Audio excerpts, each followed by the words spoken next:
Hello tout le monde, on se retrouve pour mon récap 2024. L'année a commencé très normalement avec des cours de saut, de plat. Ça a été une année assez riche en émotions, avec plein d'événements marquants, des hauts, des bas, et je vous laisse suivre la vidéo pour comprendre un petit peu mieux cette année 2024. Avec Garou, on a repris les concours à partir de février.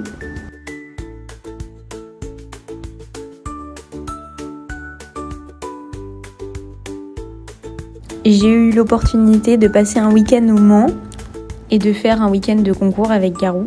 C'est une expérience qui nous a beaucoup enrichis, du fait de pouvoir appliquer les conseils après chaque tour et de répéter plusieurs jours d'affilée. Et j'avais réalisé un de mes meilleurs parcours.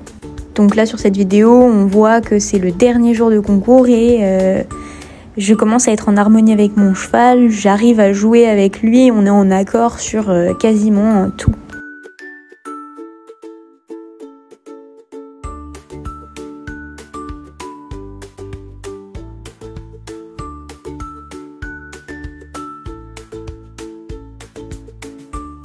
Après le retour du Mans, il s'était vraiment passé quelque chose avec Garou. On se comprenait plus, on était plus en symbiose. Et du coup, la reprise des concours en mars a été incroyable. On a enchaîné les bons concours.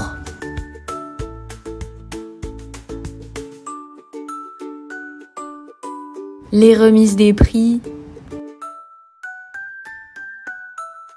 On a continué à travailler et à se comprendre. Bon, pas toujours.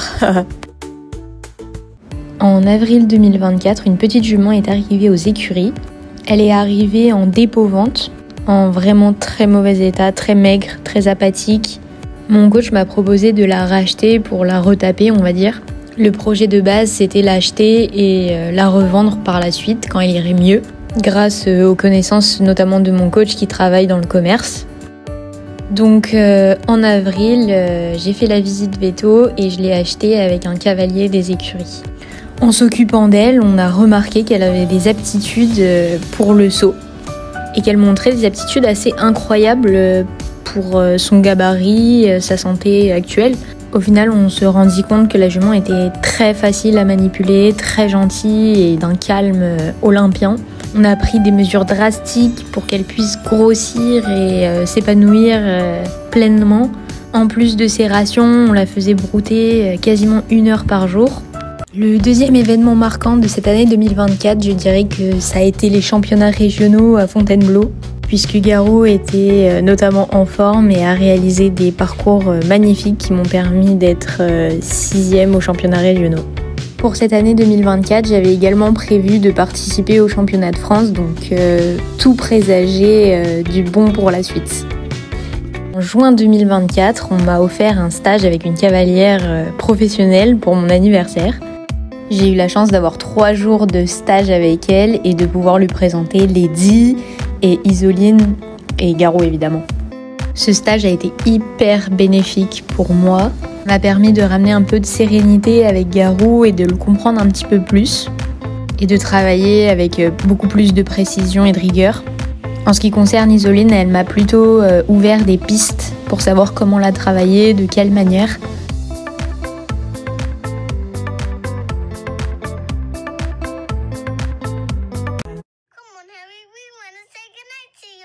En ce qui concerne Lady, on a continué à la travailler.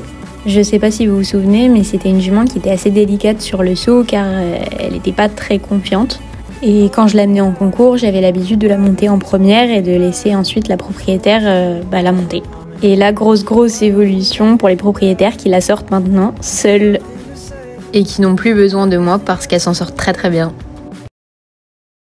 Bon, là, je vous avoue que je sais pas trop comment introduire cet événement marquant. Pour la période, ça succède le stage que j'ai eu. Et suite à ce stage, j'ai eu un très gros désaccord avec mon coach. De manière générale, je trouvais qu'on surexploitait beaucoup Garou. Et pour le contexte précis, c'est qu'il a fait sauter 4 fois d'affilée mon cheval et que j'avais encore des concours sur la fin de semaine, donc c'était pas possible pour moi. Enfin, j'ai trouvé ça assez inacceptable. De manière générale, l'ambiance était déjà dégradée aux écuries. Et le coach était déjà désintéressé de moi, c'est-à-dire que j'avais de moins en moins cours et avec des cours de moins en moins bonne qualité. Je trouvais aussi qu'on poussait vachement Garou et que ça se faisait pas du tout dans la sérénité. Après les séances de saut répétées, Garou a commencé à être irrégulier et boiteux. Je te jure, il y a un problème. Tu vois, par exemple, là, il est pas à l'aise. Hein. Là, il est pas à l'aise.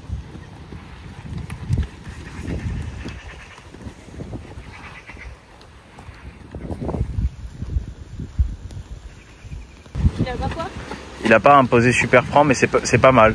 Mais moi, j'ai toujours l'impression qu'il laisse plus à terre un antérieur que l'autre, quoi.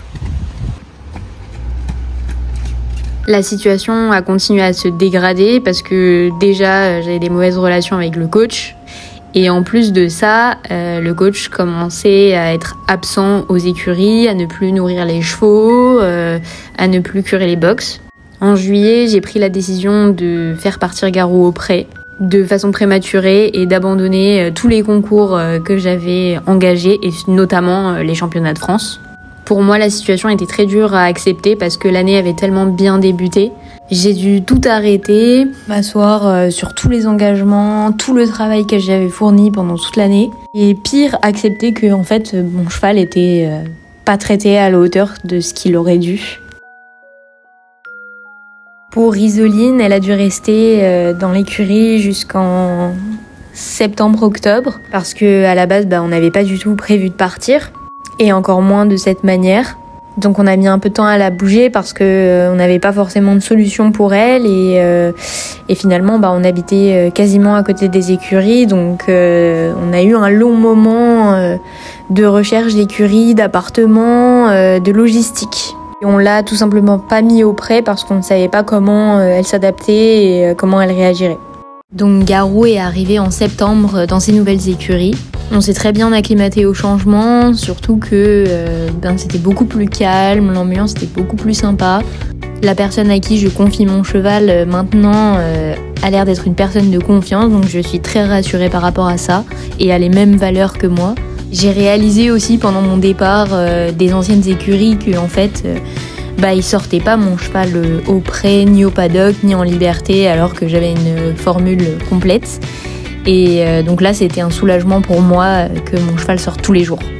En ce qui concerne le déménagement d'Isoline, tout s'est pas passé comme prévu. C'est compliqué la situation avec eux, mais là, je suis contente que on n'ait plus rien à faire avec eux. Voilà. Je vous avoue que là, je suis arrivée à un terme où c'est très pesant, c'est lourd, et j'espère que c'est fini, que je les reverrai plus. Et voilà. Pour les petites anecdotes, la relation avec les gérants s'est tellement dégradée parce qu'ils considéraient clairement que j'étais la fautive et que c'était hors de question de se remettre en question. Par ailleurs, j'ai dû gérer la situation toute seule par rapport aux problèmes de santé de Garou. Et je disais que la situation s'était tellement dégradée que on a eu des problèmes avec les carnets de santé des chevaux.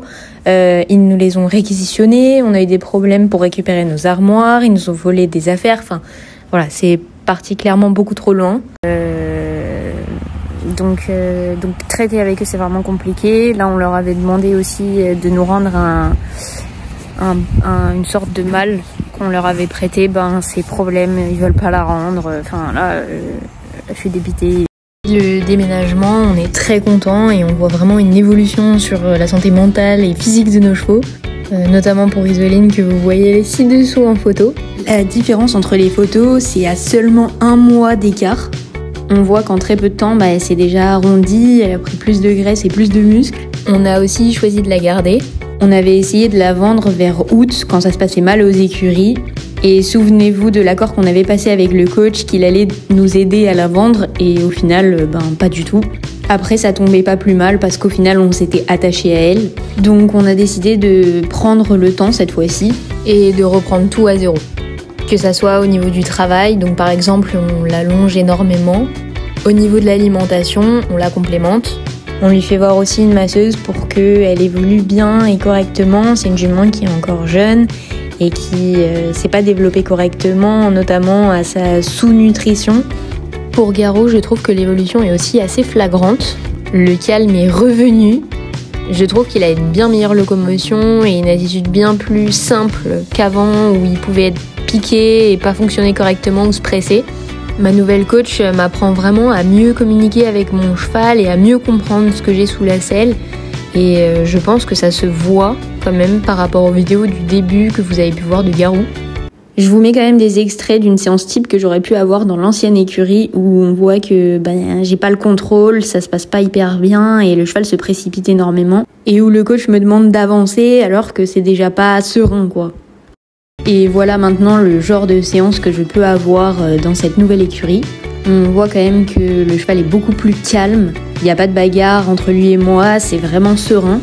Et ça c'est seulement après 1 mois et demi de travail avec la nouvelle coach. Pour finir, je dirais que je suis quand même très contente de mon choix et très contente d'avoir fait le changement d'écurie. Il y a beaucoup d'avantages et beaucoup de choses qui me conviennent beaucoup plus à moi et à mes chevaux. J'espère pouvoir continuer à évoluer dans cet environnement et je nous souhaite le meilleur pour 2025. J'espère avoir bien récapitulé mon année 2024. J'espère que ça vous aura plu. Je vous ai fait un petit condensé de cette année. Je vous dis à bientôt.